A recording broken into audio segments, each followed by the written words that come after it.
Okay. నేను మన conversation record చేస్తానండి. ఆస్ట్రాలజీ కేస్ స్టడీకి అప్లోడ్ చేస్తాను యూట్యూబ్లో. మీకు ఓకే కదా? Okay. Okay sir. Birth details చెప్తారా? కరెక్ట్ ఉన్నాయా మరి? ఆ, ఆ, అంటే టైం కొంచెం ఒక 10-15 మినిట్స్ డిఫరెన్స్ ఉంది. అంటే 11:05 to 11:30 మధ్యలో ఎప్పుడైనా కావచ్చు అని. సరే, ఎందుకు అట్లా కావచ్చు మరి? 11:05 అనేది ఎట్లా తెలుసు? నోట్ 11:04 ఎందుకు కాదు? అంటే 11:03 ఎందుకు కాదు? 11 to 11:30, 11 తర్వాత అని చెప్పింది మా మమ్మీ. 11:05 తర్వాత మోస్ట్లీ అని అన్నది. ఓకే, సరే, ప్రయోగం చేద్దాం. చెప్పండి, డీటెయిల్స్ చెప్పండి. 26 May 2000, 2000. Okay okay. Nalgonda. Morning 11 to 11:30 మధ్యలో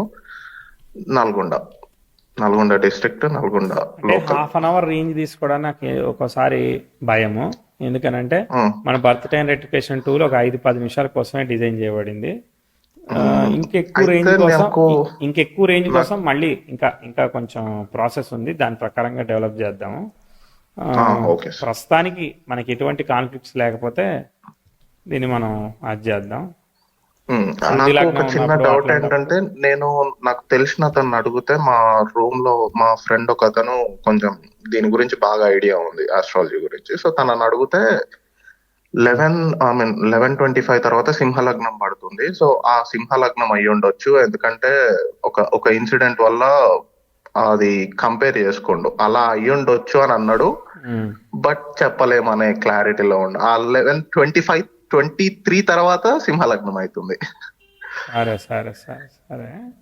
శతభిష నక్షత్రం వచ్చింది కదా? శతభిష నక్షత్రం. మీ మదర్ ఏం చెప్పిండు? 11:05 అని చెప్పిండు. 11:05 తర్వాత 11:05, 11:10 ఈ టైం రేంజ్ లోనే ఉంది. 11:20 దాకా ఏం పోలేదు, 11:20 లోపే ఉంటది అని అన్నారు. Okay okay. 11:05 నాకు తెలిసి 11. ఇప్పుడు నాకు తెలిసి 11 తీసుకోవడమే పక్క. ఓకేనా? ఓకే. ఎందుకనంటే ఇప్పుడు 11కి ఇన్ఫర్మేషన్ వచ్చేసింది, అవునా?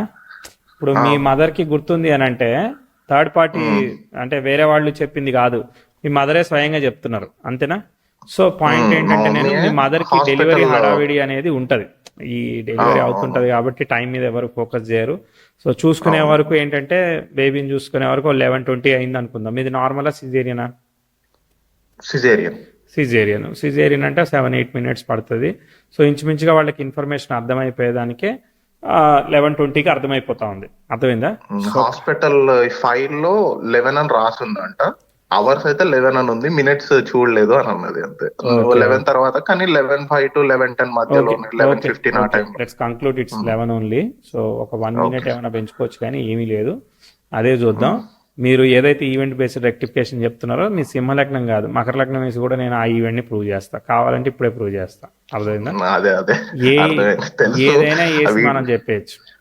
అదే మీ వీడియోస్ చూసిన తర్వాత నాకు అది క్లారిటీ వచ్చింది. అందుకే మీరు ప్రైమ్ మినిస్టర్ ఆఫ్ ఇండియా అని ప్రూవ్ చేయమన్నా కూడా ప్రూవ్ చేస్తాను నేను. ఓకే. సో కాబట్టి అట్లా చెప్పడం మనకి గ్యారంటీ కాదనమాట. మనం అన్ని రూలింగ్ ప్లానెట్స్ మనం క్యాలిక్యులేషన్తో ఫస్ట్ రెక్టిఫై చేసి తర్వాత ఈవెంట్ బేస్డ్ దాన్ని చేయాలన్నమాట. రైట్. సో ఇప్పుడు ఏం చేస్తున్నారు మీరు? మీకు ఏం కావాలి? నాది మాస్టర్స్ అయిపోయింది, జాబ్ కోసం చూస్తున్నా. సో ఆ జాబ్ రావడం, ఫైనాన్షియల్ సెటిల్మెంట్. ఎప్పుడు వచ్చారు మాస్టర్స్ కోసం? ఎప్పుడు వచ్చారు? 2 years అయిందా? 2022 September. Okay okay. Right. So అసలు చార్ట్ ఎలా ఉందో చూద్దాము. అప్పుడు మనకు కొంచెం ఐడియా వస్తుంది. 1-2 పాస్ట్ ఈవెంట్స్ కూడా చెప్తాను, సో దట్ నాకు కాన్ఫిడెన్స్ వస్తుంది. ఓకే. 2022కి చాలా మంచి ఆస్పెక్టే ఫామ్ అయిందిలే. ప్రోగ్రెసివ్ మెర్క్యూరీ అనేవాడు 10th హౌస్కి సెక్స్టైల్ ఇచ్చాడు. సో వ్యయాధిపతి సెక్స్టైల్ ఇచ్చాడు. కర్కాటక లగ్నానికి లార్డ్ ఆఫ్ ది లగ్న 8th ఉన్నాడు, రాహు స్టార్లో ఉన్నాడు. రాహు వచ్చేసేసి లగ్నంలో పుష్యమిలో ఉన్నాడు. ఇక్కడ ఇదే ప్రాబ్లం ఏంటంటే, పుష్యమిలో ఉంటే అక్కడ సాటర్న్తో పాటు గురువు కలిసి ఉన్నాడు. సో గురువు రాహు కలిసి దశమంలో ఉన్నట్టు యాక్ట్ చేస్తారనమాట. గురు చండాల యోగం ఒక్కోసారి యాక్టివేట్ అవుతుంది. సో అది యాక్టివేట్ అయినప్పుడు ఒక్కోసారి ట్విస్ట్ ఇస్తూ ఉంటుంది. కానీ లక్కీగా గురువు పుష్కర నవాంశలో ఉంటూ ఆ శుక్రుడితో కలిసి లాభంలో ఉన్నాడు. అంటే ఏంటంటే హార్డ్ వర్కింగ్ ఫర్ ఫాదర్ అని చెప్తుంది అనమాట. అది ఖచ్చితంగా బాగా కష్టపడి వెళ్ళడం, సాధించడం అనేది జరుగుతూ ఉంటుంది. కనిపించిందా? అంటే మీ ఫాదర్ హార్డ్ వర్క్ చేసే వ్యక్తి, అదొక కామన్ స్టేట్మెంటే. బట్ అంటే మా ఫాదర్ నాతో అసలు లేరు చిన్నప్పటి నుంచి. ఓకే. ఎందుకు లేరు? మా మదర్ కి ఫాదర్ కి గొడవలు. సో నేను పుట్టినప్పటి నుంచి ఇంకా మా మమ్మీ సపరేట్ అయిపోయి మా అమ్మమ్మ వాళ్ళ ఇంట్లో ఉంటుంది. ఇంకా ఓకే. నేను మా మమ్మీతోనే ఉంటున్నా. ఇంకా అట్లా ఓకే. దూరం. అట్లా దూరం అయింది. ఓకే. అక్కడ ఏది అది ఏంటంటే మనం అదే ఆ నైన్త్ లార్డ్కి దోషం ఏర్పడింది. అది ఎంత స్థాయిలో ఏర్పడింది అనేది మనం ఇక్కడ చూడాలి. అర్థమైందా? సో అక్కడ ఓకే. గురు రాహు యొక్క స్టార్ లార్డ్ అయిన శని గురుతో కలిసి ఉన్నాడు. గురువు లీడ్ చేస్తున్నాడు. ఆ గురు రాహుల కలయిక ఏంటిది? గురు చండాల యోగం. కాబట్టి ఉమ్, నైన్త్ లార్డ్ అనేవాడు డిస్టర్బ్ అవుతున్నాడు. బట్ స్టిల్ మనం if compare with don't think me wrong, so father లేరు అనేదానికన్నా సపరేట్ అయి దూరంగా ఉన్నారు అనేది కొంతవరకు separate. బెటర్. అదే. అర్థమైందా?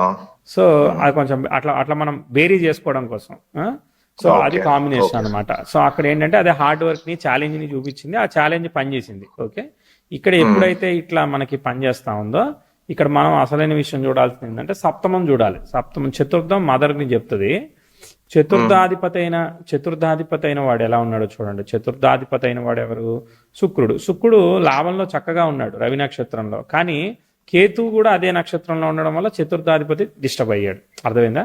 సో ఎమోషనల్ సెన్సిటివిటీ మీ మదర్కి ఏంటంటే కొంచెం ఒక చిన్నదైనా కూడా తట్టుకోలేదు. ఎమోషనల్ సెన్సిటివిటీ అనేది ఉంది. సో అది ఏంటిది అది చాలా డిస్టర్బ్ అవుతుంటారు అనమాట. ఎమోషనల్గా అబ్స్ట్రకల్స్ ఇట్లాంటివి ఇస్తుంది. సో అక్కడ ఏం జరిగింది అనేది మనకి అది వాళ్ళ చాట్లో నుంచి చూస్తే స్టోరీ అర్థమవుతుంది. ఇది మన సినిమా కాబట్టి మన స్టోరీలో వాళ్ళ రోల్ ఉన్నదాన్ని బట్టి మన సినిమాలో కనిపిస్తూ ఉంటది. ఇది టైంతో ట్యాప్ చేయట్లేదు, కాంబినేషన్ అర్థం చేసుకుంటున్నాం. తర్వాత ఈ గ్రహాలన్నీ రవి కుజ వీళ్ళందరూ చంద్ర నక్షత్రంలో ఉంటే చంద్రుడు అష్టమంలో పడిపోయాడు. ఓకే. బుధుడు కుజ నక్షత్రంలో ఉన్నాడు, కుజుడు లాభంలో ఉన్నాడు. ఇప్పుడు సార్ నాకు ఒక చిన్న డౌట్ ఇక్కడ. ఇప్పుడు మూన్ 8 degrees లో ఉంది. 8th హౌస్ అనేది 25 degrees లో అట్లా స్టార్ట్ అయింది ప్లాసిడస్ హౌస్ సిస్టమ్ ప్రకారం అది 8th హౌస్ అక్కడ స్టార్ట్ అయింది కదా. అది సైన్ పరంగా 8th లో ఉంది, భావం పరంగా 7th లోనే ఉందన్నమాట. ఓకే. అవి రెండు ఇస్తా ఉంటాయి. మనం రెండు ఇస్తా ఉంటాయి, కంగారు పడకూడదు. అవి ఎలా వచ్చినప్పుడు మనం దాన్ని ఎట్లా జాగ్రత్త పడాలి. అర్థమైందా? సైన్ అనేది 8th సైన్ కదా కర్కాటక లగ్నం నుంచి. సో 8 పని చేస్తుంది, 7 పని చేస్తుంది. కానీ ప్లాస్టర్స్ హౌస్ సిస్టమ్ ప్రకారంగా అది 8 ఎక్కడ తీసుకోవాలి, 7 ఎక్కడ తీసుకోవాలి, జాగ్రత్తగా తీసుకోవాలి. ఒక్కోసారి కనెక్షన్, ఇప్పుడు భిన్న పాద థియరీ ఉంది మనకి మీనట్టు నాడిలో. సో ఒక కనెక్షన్ దొరికితే చాలు అది పర్ఫామ్ చేసేస్తుంది ఆ హౌస్ రిజల్ట్. అర్థమైందా? ఇప్పుడు ఈ భిన్న పాదం అనేది ఇప్పుడు మృగశిరలో ఉంది, అది అటు ఉంది ఇటు ఉంది. శుక్రుడు అనేవాడు ఇక్కడ భిన్న పాదంలో ఉన్నాడు కృత్తికలో, అది అటు ఉంది ఇటు ఉంది. అట్లా 2 రకాలుగా పనిచేస్తుంది. ఇక్కడ ఇంకో ట్విస్ట్ చూడండి. సేమ్ రవి నక్షత్రంలో శని గురువు తర్వాత వీళ్ళందరూ ఉన్నారు, శుక్రుడు. సో కాబట్టి వీళ్ళందరూ కూడా రెట్రోగ్రేట్ ఎఫెక్ట్ తీసుకున్నాడు. అంటే చతుర్థ భాగ్యాధిపతులు డిస్టర్బ్ అయ్యారు. అందుకని not because of only the Guruchandala yoga. Another point ఏం యాడ్ అవుతుందని అంటే రెట్రోగ్రేషన్ ఎఫెక్ట్, వక్రత్వ దోషం కూడా యాడ్ అయింది. సో మళ్ళీ డబుల్ బోనస్ వచ్చింది కదా మనకి. అర్థమైందా? సో నెగిటివ్ రిజల్ట్ అవ్వడానికి అది అయింది. ట్విస్ట్ హారోస్కోపే, కానీ ఇవన్నీ పనిచేస్తాయి. లాభంలో ఉన్న రవి కాపాడుతాడు ఎప్పుడు కూడా. చాలా హార్డ్ వర్క్ చేశాక రిజల్ట్ ఇస్తా ఉంటాడు అనమాట. రవి బాగానే రిజల్ట్ ఇస్తాడు. అంటే రవి రిజల్ట్ అంటే రవిని ఫాలో అవుతున్న గ్రహాలన్నీ మంచి రిజల్ట్స్ ఇస్తాయి. అంటే గురువు, శని, శుక్ర, కేతువు ఇవన్నీ కూడా రవి లాభంలో ఉండడం వల్ల మంచి రిజల్ట్ ఇస్తాయి. రవి మాత్రం 8th కనెక్ట్ అయ్యాడు కాబట్టి రవి ఎక్స్పెక్టెడ్ రిజల్ట్ ఇవ్వడు. కుజుడు చంద్ర నక్షత్రంలో ఉండడం వల్ల ఆయన ఎక్స్పెక్టెడ్ రిజల్ట్ ఇవ్వడు. ఒక్కోసారి బుధుడు మంచి రిజల్ట్ ఇస్తాడు, రాహు యావరేజ్ రిజల్ట్ ఇస్తాడు. అది ఈ చార్ట్ లో పరిస్థితి. ఇంకోటి మీకు కాలసర్ప దోషం కూడా చెప్తారే. గ్రహాలన్నీ రాహుకేతుల మధ్యలో ఉన్నాయి, కానీ లగ్నం బయట ఉంది కదా. సో అది అప్పుడు పూర్తి కాలసర్ప దోషం కాదు, ఓ టైప్ ఆఫ్ పార్షియల్ కాలసర్ప దోషంగా కన్సిడర్ చేస్తారు. కానీ నేను లగ్నం కూడా ఒకవేళ రాహుకేతు మధ్యలో ఉంటేనే అది పూర్తి కాలసర్ప దోషం. పూర్తి లగ్నం కూడా ఉండాలన్నమాట. లగ్నం కూడా ఉండాలి. కానీ ఇప్పుడు దశమంలో శుభగ్రహం గురువు ఉన్నప్పుడు దానికి కాలసర్ప దోషానికి క్యాన్సిలేషన్ చెప్తారు. బట్ నేను అవన్నీ ఫాలో కాను కదా. సో నేను రెట్రోగ్రేడ్ ఫాలో అవుతాను కాబట్టి దానిలోనే అన్ని కలిసిపోతాయి అనమాట. ఓకే. ఇప్పుడు ఇక్కడ ఒక యోగం అని చెప్తారు, ఒక యోగం కేంద్ర కోణాధిపతుల కలయిక యోగం అని చెప్తారు. దానికి బోల్డ్ ఎక్సెప్షన్స్ ఉంటాయి మళ్ళీ, అది అవ్వడానికి అవ్వకపోవడానికి. కేంద్ర కోణాధిపతులు గురు అండ్ సో జస్ట్ ఎగ్జాంపుల్ కూడా అయ్యారు సార్. అవును, గురువు శని వాళ్ళిద్దరు కూడా కేంద్ర కోణాధిపతులే కదా. అది కూడా ఒక యోగం అనమాట. అక్కడ డిబిలిటేషన్ అయినప్పుడు మళ్ళీ ఆ యోగం పనిచేయదని చెప్తాడు. అట్లా రకరకాలుగా అదే శని డెబిలిటేట్ అయ్యి ఉన్నాడు. అండ్ మాకు ఒక డౌట్ సార్, మా father pure alcohol addict. Okay. ఆయన నేను పుట్టినప్పటి నుంచి ఆల్కహాల్ అడిక్ట్ గానే ఉన్నారు. ఓకే. ఇప్పుడు కూడా అంతే. అది గురువు ఒకవేళ శనితో కలిసి ఉండడం వలన ఎందుకు అనేది అసలు ఒక ఆ స్టార్ ఏ చెప్తా ఉంది కదా, స్టార్ అనేది ఏంటంటే సన్ స్టార్లు ఉండడం వల్ల సన్ స్టార్లు ఉన్న కేతు జూపిటర్ ఒకే స్టార్లు ఉన్నారు కదా. సో దీనివల్ల ఆల్రెడీ ఏమైతా ఉంది, రెట్రోగ్రేట్ ఎఫెక్ట్ అంటే డెసిషన్ మేకింగ్, ఆలోచన విధానం డిఫరెంట్గా ఉంటుంది. అది రైట్ వేలో అంటే నీ కెరియర్ ప్రోగ్రెస్ కాకుండా ఉండడానికి నువ్వు ఏం చేయాలో అట్లాంటి ఆలోచన కలిగి ఉంటుంది అని చెప్తా ఉంది. అయితే ఇది మీకు ఏమి కాదు, ఎందుకంటే మీకు సన్ లాభంలో ఉన్నాడు కాబట్టి మీకు ఎక్సెప్షన్ వస్తుంది. కానీ ఇది ఫాదర్కి రాదు ఎక్సెప్షన్, అర్థమైందా? ఈ లాభస్థానంలో వచ్చిన ఎక్సెప్షన్ ఫాదర్కి ఇవ్వదు అనమాట. అయితే ఇంకోటి కూడా చూడండి, కృత్తిక ఏంటిది, అగ్ని నక్షత్రం. అగ్ని ఈజ్ డిజైర్ఫుల్ కదా, అది ఆల్కహాలిక్ కావచ్చు, ఇంకోటి కావచ్చు, ఏదైనా కానీ డిజైర్ఫుల్ నేచర్ ఇస్తుంది అనమాట. అట్లా కూడా తీసుకోవచ్చు అనమాట. సో కొన్ని మామూలుగా శనితో కలిసి ఉంటే, బికాస్ శని ఆల్కహాల్ ఇట్లా చూస్తారు కదా, సో శనితో కలిసి ఉండడం వల్ల అలా అయ్యారా అనేది. అకేషనల్ డ్రింకర్స్ ఉంటారు, వాళ్ళని ఆల్కహాలిక్ అని ఎట్లా ప్రిడిక్ట్ చేస్తావు? ఒక ఏరియాలో కల్చర్ ఉంటది, నువ్వు తాగకపోతే నువ్వు పార్టీలోకి నాట్ అలౌడ్. మరి అప్పుడు ఎట్లా చెప్తావు? వానికి లగ్నంలో గురువు ఉంటాడు, దశమంలో గురువు ఉంటాడు, మరి దశమంలో గురువు ఉన్నాడు తాగుతున్నాడు అని ఎట్లా చెప్తావు? సో దేశకాలమాన పరిస్థితి. సప్తమంలో గురువు ఉంటాడు, అంతా బాగుంటుంది, లేదంటే ఇంకో సప్తమాధిపతి సప్తమంలోనే బాగుంటాడు, అఫ్లిక్షన్ ఉండదు. కానీ ఇద్దరు ఒక లవ్ ఫెయిల్ అయింది, ఇంకో మ్యారేజ్ చేసుకుంది, హ్యాపీగా ఉంది అమ్మాయి. సో అప్పుడేం చెప్తావు? అట్లా ఆ చార్ట్స్ ని ఎక్కువ చూస్తా ఉంటే మనకి ఎంతవరకు అది వీక్ గా ఉంది, మళ్ళీ అవన్నీ మళ్ళీ అప్పుడేం చేస్తారు ఆస్ట్రాలజర్స్, నువ్వు గుణాలను అప్లై చేయి, లేదంటే ఇంకో ఆ పారామీటర్ అప్లై చేయి, ఇది అప్లై చేయి. సో అంటే ఆ విషయాన్ని సరిపుచ్చడానికి ఎట్టగొట్ట సరిపుచ్చడం కాదుగా, ప్రిడిక్షన్ లో నీ ఈవెంట్స్ రావాలి, నీ ఈవెంట్స్ ని మ్యాచ్ చేస్తూ ప్రిడిక్షన్ చేయకూడదు. అది సో అట్లా చేస్తే మనకి పోతుంది. సో నేను ఒక డిఫికల్ట్ ఇయర్ చెప్తాను. ముఖ్యంగా 2014-15 అనేది ఒక డిఫికల్ట్ ఇయర్. వచ్చిందా, పనిచేసిందా? 14-15 అక్కడ చదువు ఎలా ఉంది, ఫ్యామిలీ సిచువేషన్ ఎలా ఉంది? అంటే ఆ టైంలో చదువు కొంచెం అటు ఇటు ఉంది, బట్ నాకు 10th లో మంచి మార్క్స్ వచ్చాయి. అది 10th time. Okay, mother health ఎలా ఉంది? మిగిలిన సిచ్యువేషన్స్ ఎలా ఉన్నాయి? మంచిగానే ఉంది మా మమ్మీకి కూడా. ఓకే, అప్పుడు మా మామయ్య కూడా, ఆయన కొంచెం హెల్త్ ప్రాబ్లమ్స్ అప్పటి వరకు కొంచెం ప్రాబ్లమ్ ఉన్నారు. ఆయనే నాకు చిన్నప్పటి నుంచి అర్థమైందా? లేదు, ఆయనకు మంచిగానే ఉంది. అంతకు ముందు ఇష్యూ ఉంది, అంతకు ముందు ఇష్యూ ఉంది. 2013-15 చాలా మంచిగా ఉన్నారు, బాగా క్లోజ్ ఉండడం. ఆయనే నన్ను ఎగ్జామ్ కి తీసుకొని రావడం. ఓకే, ఎండింగ్ లో. స్టార్టింగ్ లో చదువు కొంచెం అటు ఇటే ఉంది నాది, చిన్నగా రిజల్ట్ ఇచ్చింది. అప్పుడు మీకు దశ ఏం జరుగుతా ఉన్నది? రాహులో కుజుడు జరుగుతున్నాడు, కుజుడు స్టార్లెట్ 8 కనెక్ట్ అయ్యాడు. సో మనం దాన్ని ఐడెంటిఫై చేసినాం. సరే చూద్దాం. ఇంకా 15-16 కొంచెం చదువు బాగా దెబ్బతింది. సో మరి అదే కదా ఇక్కడ చెప్తా ఉంది, దెబ్బతింది, పనిచేసింది. అర్థమైందా? 15-16, 14 నుంచి 16 మధ్యలో 15-16 ముఖ్యంగా చెప్పాం, అది పని చేయలేదు. Okay, very good. ఇప్పుడు ట్రాక్ లోనే ఉంది చార్ట్. దాని తర్వాత ఏంటంటే progressive Venus, sun natal Uranus కి ట్రైన్ ఇచ్చారు, ఆయన రెట్రోగ్రేట్ అయ్యాడు కదా. సో కాబట్టి ఎక్స్పెక్టెడ్ రిజల్ట్ పర్ఫామ్ చేయడానికి లేదు. ఏ బర్త్ టైం అయినా ఇదే ప్రిడిక్షన్ చెప్పాలి, మార్చి చెప్పేదానికి లేదు. ఓకే, తర్వాత గురుదశ జరుగుతా ఉన్నది, రైట్? గురు జరుగుతున్నాడు. దాని తర్వాత నెక్స్ట్ అంతా గురువు అంతా సెల్ఫ్ ఎఫర్ట్, అంటే చేసేది చేయడం, ప్రయత్నం చేయడం, ముందుకెళ్ళడం తప్ప మిరాక్యులస్ రిజల్ట్ చెప్పేది ఏమీ లేదు. ఓకే, పెద్ద ఈవెంట్ చెప్పడానికి కూడా మీరు మరి 2000 బార్న కాబట్టి చూద్దాం. ఇంకా చిన్నప్పుడు కూడా 2017 మాత్రం 17, 18, 19 మాత్రం నెక్స్ట్ లెవెల్ ఉంది. ఇక్కడ ఇంకో చిన్న ఇబ్బంది చెప్తానే. Progressive 10th house natal Saturn ని కంజైన్ చేసింది 2005లో. సాటర్న్ బుక్ జరుగుతా ఉన్నది. ఇది కూడా 2004 and 5 మధ్యలో మీకు రాహులో శని జరిగినప్పుడు ఇది కూడా ఇబ్బందికరమైన రిజల్ట్ చెప్తాను. ఎందుకంటే రాహు స్టార్ ని ఆక్యుపై చేసిన శని అయితే రాహులో శని బుక్ వచ్చింది. So it is very important event. There is మనం ఛాలెంజింగ్ రిజల్ట్స్ చెప్పాలన్నమాట. సో కానీ పని చేసాయా లేదా? అదే అంటే చిన్న వయసు మేబీ మదర్ కి ఏదన్నా డిప్రెషన్, వర్రీ, హెసిటేషన్ ఏమన్నా ఉండొచ్చేమో. అదే సరే ఏమి చెప్పేదానికి లేదు. ఒకే ఒక ఈవెంట్ చెప్పాం మనం. దాని తర్వాత ఏదైనా ఈవెంట్ చెప్పాలి అంటే 2000 దగ్గరే ఉన్నది కదా, అది మనకి 16-15 దగ్గర ఎడ్యుకేషన్ సరిగా ఎక్స్పెక్టెడ్గా ప్రోగ్రెస్ కాలేదనేది ఈవెంట్. తర్వాత ఈవెంట్ ఏం లేదు, అంతా ఒకే రకంగా సాఫీగా సాగుతుంది. అర్థమైందా? నార్మల్గా నేను స్కూల్కి వెళ్ళాను, చదువుకున్నాను, వచ్చాను, అంతే, ఇంకేం చెప్పాలన్నట్టే ఉంటుంది. అట్లా కొంచెం మంచిగా ఉంది సార్. యాక్చువల్లీ 2017 తర్వాత మాత్రం చాలా బాగుంది. లేదు లేదు, నేను అనేది 3 years. ఏంటంటే నేను 2016 వరకు చెప్పాలనుకున్న పీరియడ్ ఏదైతే ఉన్నదో ఆ, 5-6 తర్వాత ఒక 10 years వరకు ఒకే రకంగా నడిచిందని చెప్తున్నాను. అంటే ప్రాబ్లం అనేది ఏమి ఆహా, చెప్పట్లేదు, న్యూట్రల్ గా నేను ఆల్మోస్ట్ అంతే.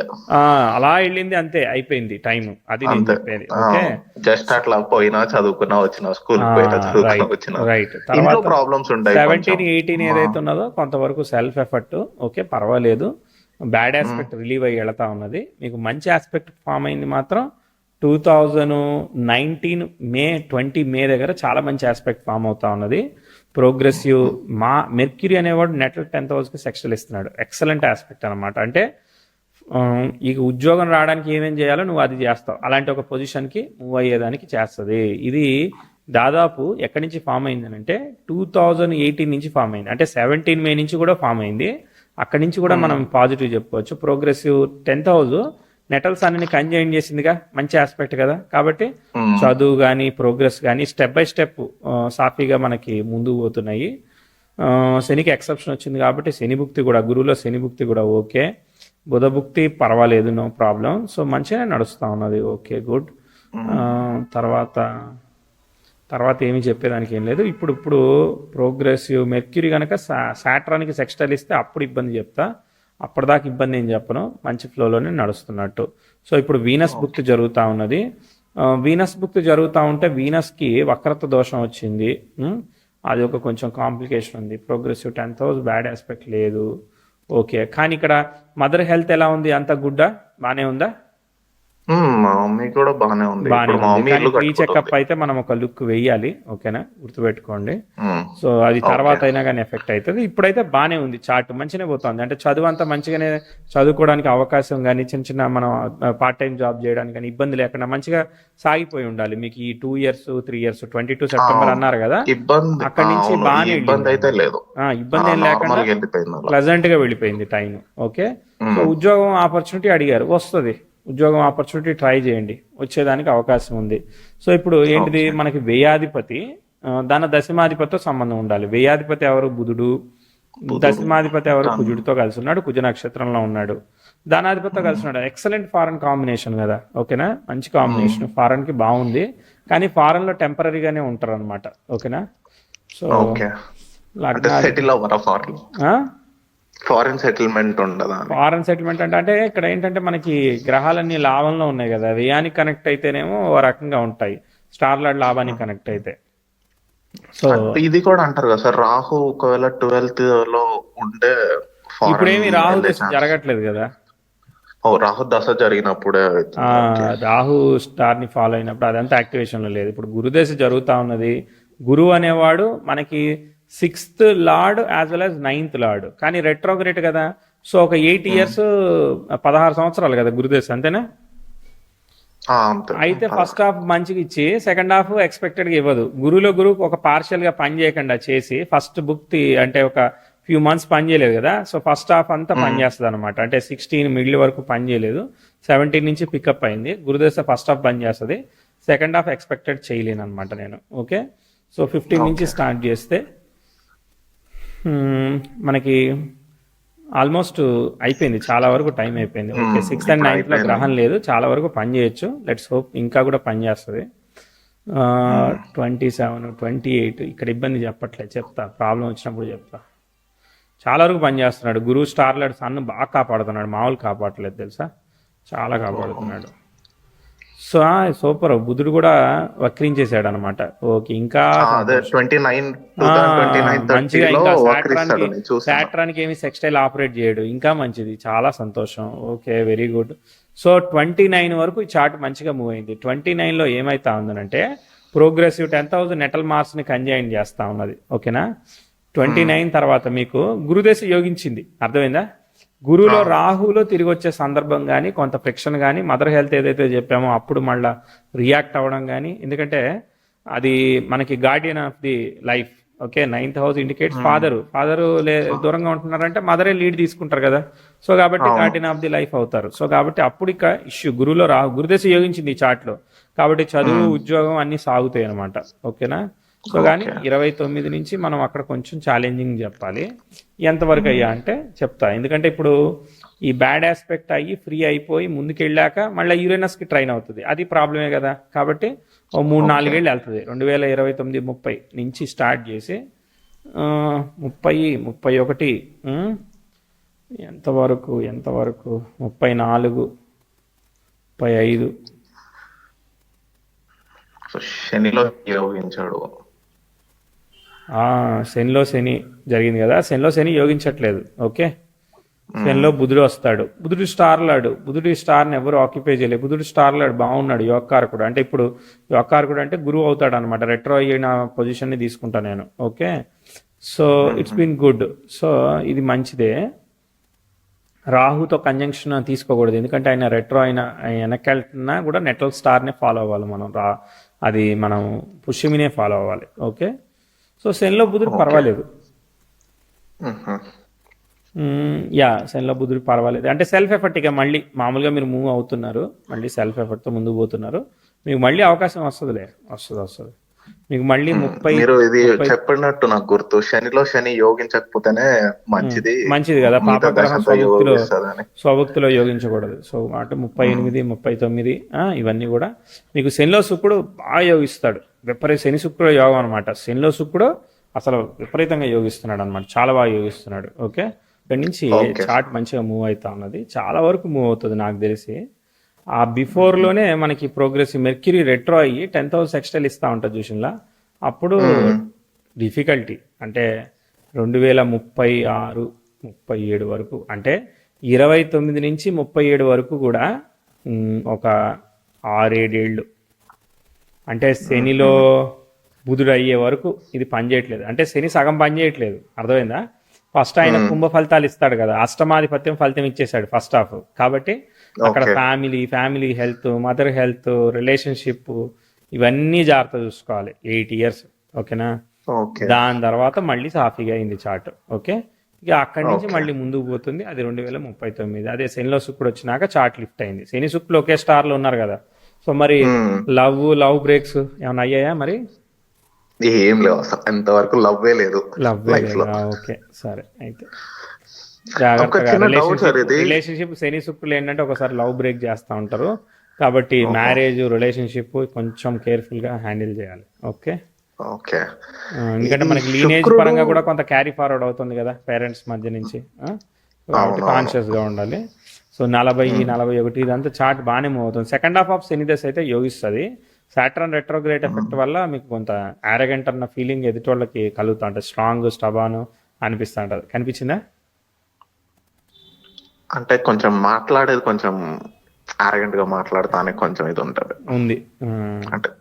Okay right. శనిలో శుక్రుడు మళ్ళీ దాటిన తర్వాత మళ్ళీ రాహు భుక్తి వచ్చినప్పుడు పనిచేయదు చార్ట్. ఓకేనా, రాహులో కూడా ఒక పార్ట్ అయ్యాక 47-48కి, ఎందుకంటే ప్రోగ్రెసివ్ వీనస్ అనేవాడు 2046కి, అంటే మనము 38 నుంచి 46 ఒక 8 years మంచిగా చెప్పినాం మనం, అర్థమైందా. తర్వాత రాహుభుక్తి ఎక్స్పెక్టెడ్ గా చెప్పలేదు. ఓకే, దాని తర్వాత ఇప్పుడు గురువులో రాహు కూడా ప్రాబ్లం ఇస్తారు అసలు. అవును, అక్కడి నుంచే కదా స్టార్ట్ అయ్యింది. ఇప్పుడు అంత మంచిగా ఉంది కదా, అంత మంచిగా ఉంది కదా, అర్థమైందా.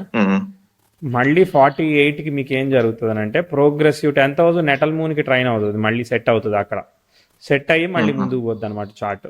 ఓకే, చాలా వరకు ముందుకు పోతుంది. ప్రోగ్రెసివ్ సన్ మళ్ళీ ఓకే, ప్రోగ్రెసివ్ సన్ వచ్చాడు ముందు. ఏ ఏజ్ లో సెటిల్ అయిపోయే ఛాన్సెస్ ఉన్నాయి? మంచి జాబ్ ఉంది, మంచి 20 శనిలో శుక్రుడే బాగా ఇస్తాడు అనమాట. అంటే సెటిల్ అంటే ఇది ఇండివిజువల్ సాటిస్ఫాక్షన్ లెవెల్ కదా. సో ఇప్పుడు మీకు డబ్బులు వస్తాయి, ఇప్పుడు ఏం ప్రాబ్లం లేదు, ఇప్పుడు వస్తాయి. ఓకే, నాకు చార్ట్ అర్థమైంది. మేజర్ డార్క్ టైం అంటే మీరు 30 నుంచి ఇంచుమించుగా 29 నుంచి 36-37 వరకు తీసుకోవాలండి, సరేనా. ఓకే, అది కంక్లూషన్. ఇంకా అది ఒకటే డౌట్ సార్, శుక్రుడు సొంత స్వక్షేత్రంలో ఉన్నాడు కానీ 10th హౌస్ పడ్డది కదా. ప్లానెట్స్ మాట్లాడతా, మామూలుగా మీకు క్లారిటీ వచ్చిందా ఫ్లో మీద? వచ్చింది. ఇప్పుడు బాగానే ఉంది కాబట్టి 4-5 ఏళ్ళు మీరు పని చేసుకోవడానికి అవకాశం రావచ్చు. మీరు ఎక్కడన్నా కూడా ఆపర్చునిటీ అనేది ప్రోగ్రెస్ అవుతుంది, ఎందుకంటే పాజిటివ్ డైరెక్షన్ లో మూవ్ అవుతుంది కాబట్టి. ఓకే. నా అండర్స్టాండింగ్ ఆఫ్ క్యాలిక్యులేషన్. చెప్పండి. హైయర్ స్టడీస్ పిహెచ్డి ఇలా చేద్దాం అనుకుంటే ఒకవేళ పిహెచ్డికి ఏమైనా ఛాన్స్ ఉంటుందా? హైయర్ స్టడీస్ వెళ్ళడానికి ఎందుకు opportunity ఇప్పుడున్న ఉంటుందా? చదువు సరిపోవట్లేదా, మళ్ళీ పిహెచ్డి చేయాలా? పిహెచ్డి కాబట్టి అందుకని. సో ఏమైంది పిహెచ్డి అయితే? పిహెచ్డి అప్లై చేశాను నేను. అది ఎన్ని రోజులు చేయాలి మళ్ళీ? ఒక 4 years 5 years ఉంటది. ఓ సూపర్. 4-5 years చేసిన తర్వాత ఏం చేస్తారు? తర్వాత జాబ్ కాకపోతే ఫీల్డ్ రీసెర్చ్, నాది రీసెర్చ్ ఫీల్డ్, నేను బయోటెక్నాలజీ చేశాను. So so research medical side pharmaceutical related ఉంటుంది. ఓకే ఓకే, వెరీ గుడ్, బాగున్నది. కానీ నేనైతే రికమెండ్ చేయను. Okay sir. ఎందుకనంటే ఇప్పుడు మనం ఎన్ని రోజులు చెప్తున్నాము? 25లో ఉన్నాం, 2025లో ఉన్నాం ప్రజెంట్, అవునా? ఇంకో ఇంకో 4 years years చేస్తారు, 29 వరకు చదువు అయిపోతుంది, ఓకేనా? తర్వాత 29కి మీకు ఉద్యోగం కూడా వస్తుంది, కానీ మళ్ళీ 37 వరకు మీకు బ్రేక్ ఈవెన్ అవ్వదు. అంటే అనుకున్నంత పొజిషన్ సాటిస్ఫాక్షన్. రీసెర్చ్ అంటే అప్పుడు చాలా లిమిటెడ్ కేటగిరీ ఆఫ్ పీపులే ఉంటారు కదా ఆ ఫీల్డ్. అప్పుడు లిమిటెడ్ ఆఫ్ పోస్టులు ఉన్నప్పుడు మీకు జాబ్ ఆపర్చునిటీస్ కూడా చాలా లిమిటెడ్ గా ఉంటాయి కదా. అవును. సో దానిలోనూ చాలా క్వాలిఫైడ్ ఉన్నోడిని తీసుకుంటారు రిస్క్ జాబ్ ఉన్నప్పుడు. సో మిమ్మల్ని పక్క పెట్టారనుకో, అప్పుడు ఏం చేస్తారు మనకు టైం బాగున్నప్పుడు? కరెక్ట్. సో అది బిగ్గెస్ట్ ఛాలెంజ్ అనమాట. నువ్వు అంత చదువు చదివి కూడా మళ్ళీ నార్మల్ జాబ్ కి ఓవర్ క్వాలిఫైడ్ అయినా అది కూడా ఇయ్యరు. అంటే వేరే వాళ్ళ గురించి చెప్పట్లే, మన కేసు గురించి చెప్తున్నాను. లేదు సార్, మాకు ఫైనాన్షియల్లీ విపరీతమైన రిచ్ మేము, సో మాకు అసలు బ్యాక్గ్రౌండ్ లో మాకు డబ్బులు లేకపోయినా ప్రాబ్లం లేదు, మేము ఇంకో 20 years కూడా దీని మీద ఇన్వెస్ట్ చేసి రీసెర్చ్ చేస్తాము, మాకు గోల్డెన్ టైం వచ్చినప్పుడే మేము చూసుకుంటాం, మేము ఇప్పుడు రీసెర్చ్కి పోతాను నేను అని అంటే, అదే మనకి చేస్తారు కదా సంవత్సరాలు తపస్సు, అట్లాంటిది చేసుకుంటా మీరు వెయిట్ చేయొచ్చు 2038 వరకు. 2038కి మీకు 38 years వస్తాయి. మెడికల్ ఫీల్డ్ లో కొంతమంది డాక్టర్ ఎడ్యుకేషన్ ఇట్లాంటి ఫినిష్ చేయడానికి కూడా వాళ్ళకి 39-40 వచ్చేస్తా ఉంటాయి ఇంచుమించుగా. అప్పటిదాకా మీరు చేస్తానే ఉంటారు అనమాట రీసెర్చ్. సో రీసెర్చ్ అనేది మీకు రెగ్యులర్ గా మీ జాబ్ చేస్తూ ఏదైనా ప్రైవేట్ గా అప్లై చేసుకొని లర్న్ వైల్ ఎర్న్ లాగా ఏదైనా ప్రోగ్రామ్ ఉంటే అట్లా ఏదన్నా చేయండి, అంతే తప్ప అది పక్కకి చేస్తే నేను అసలే రికమెండ్ చేయను. కొంచెం ఓవర్గా చెప్పానా? లేదు, అర్థమైంది నాకు. అది అట్లా చెప్పడమే క్లియర్, అలా చెప్తాను ఇంకా బెటర్. Okay, yes. ఇంకేం డౌట్ ఉంది? ప్లానెట్ గురించి ఒక చిన్న అడగండి. Let's conclude. శుక్రుడు స్వక్షేత్రంలో ఉండు అండ్ భావం వచ్చేసి 10th భావం పడ్డది. సో ఇది మాలవ్య మహాపురుష యోగం ఉంటదా, పని చేస్తుందా లేదా? అట్లా ఇవ్వరు తూచు అనమాట. ఆ లెక్కలన్నీ పనిచేయవు. ఓకే. అసలు ఇక్కడ చతుర్థంలో ఉండాలి కర్కాటక లగ్నానికి. పదభావంలో వెళ్తే అది మేష రాశిలో పెట్టి మీరు మాలవీయ యోగం నాకు బాగా ఇచ్చా వచ్చిందని అంటే మనం అవన్నీ వర్కౌట్ కావాలి. ఓకే, అవి రాకపోయినా కానీ వేరే డిగ్రీస్ లో ప్రాబ్లం ఉండదు, డిగ్రీస్ డౌట్ ఉండదు. ఇట్లా 25 degrees లో పడ్డది కదా, మరి ఇది ఇట్లా సెట్ అవుతాయా కావా? ఏంటిది అది సెట్ అయ్యేది? అదే యోగాలు ఇట్లా క్రియేట్ అవుతాయా? లేదు, యోగాలు అవన్నీ కూడా అట్లా పనిచేయలే. కేంద్రాల్లో ప్రాపర్ గా ఉండాలి అవన్నీ. అవన్నీ ప్రాపర్ గా ఉండాలి. దాని స్టార్ లార్డ్స్ వెల్ పొజిట్ అవ్వాలి. రాహుకేతులు అఫెక్ట్ చేయొద్దు. స్టార్ లార్డ్స్ కూడా వెల్ పొజిట్ అవుతారు. పుష్కర నవాంశలు ఆక్యుపై చేస్తూ ఉంటారు. అప్పుడే వర్కౌట్ అవుతాయి మీకు. ఆ యోగం మీరు అనుకున్నట్టుగా ఆ యోగం లేకపోయినా ఏదో రకంగా మీకు రిజల్ట్స్ వస్తాయి. ఇప్పుడు ఉదాహరణకి 2038కి చెప్పాను, శుక్రుడికి యోగం చెప్పాను, శనిలో శుక్రుడు యోగిస్తుందని చెప్పానే లేదు? అర్థమైందా? ఇద్దరు కూడా రవి యొక్క నక్షత్రంలో ఉంటే రవి లాభంలో ఉన్నాడు, శని శుక్రుడు ఒకే నక్షత్రాన్ని ఆక్యుపై చేశారు. సో కాబట్టి అక్కడ విశేషంగా ఇవ్వాలి. ఓకే, మ్యారేజ్ అండ్ రిలేషన్షిప్ విషయాల్లో కొంచెం అబ్స్టకల్ కొంచెం కనిపించింది నాకు. కాబట్టి మ్యారేజ్ని మనం కాన్షియస్గా స్టెప్ తీసుకోవడం చెయ్యాలి. Otherwise will find some understanding issues అట్లాంటివి కనిపిస్తూ ఉంటాయి అన్నమాట. మనం ఎక్స్ట్రీమ్ చేసుకుంటే ఎక్స్ట్రీమ్ కూడా అయితే మరి, సరేనా? అర్థమైంది. అప్పుడు పరిస్థితిని బట్టి చూడొచ్చు. జాగ్రత్తగా ముందుకెళ్ళాలి. ఎంత జాగ్రత్తగా ఉన్నా కూడా బిఫోర్ ద 29 లోపు, అంటే రాహుభుక్తి లోపు వివాహాన్ని ప్లాన్ చేసుకోవడం అనేది హైలీ రికమెండెడ్. సో అట్లీస్ట్ నీకు ఒక 2-3 ఏళ్ళు అన్న గ్యాప్, ఒక 5 ఏళ్ళు ఎక్స్పెక్ట్ చేస్తాను, 5 ఏళ్ళు ఎక్స్పెక్ట్ చేసేటట్టు లేదు కాబట్టి అట్లీస్ట్ అడగక ముందే చెప్పడానికి ఏదో కోరిక, కుతూహలము చెప్పండి అట్లీస్ట్ సార్, ఈ పర్లేదు. శుక్రుడు భుక్తిలో వివాహం కోసం ఏదో ప్రయత్నము 1 year లోపు జాబు మ్యారేజ్ రెండు parallel గా ట్రై చేయమని చెప్తాను. సో ఇది ఎట్లనో రైట్ ఏజ్ కాబట్టి. లేదా ఓకే. అది అది అది ఏంటంటే మనం మంచిగా అవ్వడానికి ఒక భుక్తి చెప్తాము, కానీ వాడికి రియాలిటీలో వర్కౌట్ అవ్వదు. దాని అర్థం ఏంటంటే వాడికి ఛాలెంజ్ ఉందని అర్థం. అర్థమైందా? ఓకే, తర్వాత మూన్ అర్థమైంది. భుక్తి వస్తుంది. అది ఎలా ఉంది? గురువు ఆల్రెడీ షష్టాధిపతి, చంద్రుడు ఆల్రెడీ అష్టమంలో ఉన్నాడు, దాని స్టార్లాడ్ చంద్రుడు లగ్నం మీద ఉన్నాడు, అవన్నీ ఎక్స్పెక్టెడ్ కాంబినేషన్లో లేదు. దాని తర్వాత మళ్ళీ నెక్స్ట్ కుజభుక్తి వస్తుంది. కుజుడు కూడా ఎక్స్పెక్టెడ్గా అది 8th ఆపరేట్ అవుతుంది, కాబట్టి అవన్నీ రికమెండెడ్ కాదనమాట. సో సరేలే, ఓకే, ఆల్ ది బెస్ట్. అంతే. అర్థమైంది. ఇంకా okay, thank you sir. Thank you. అంతే. నమస్తే.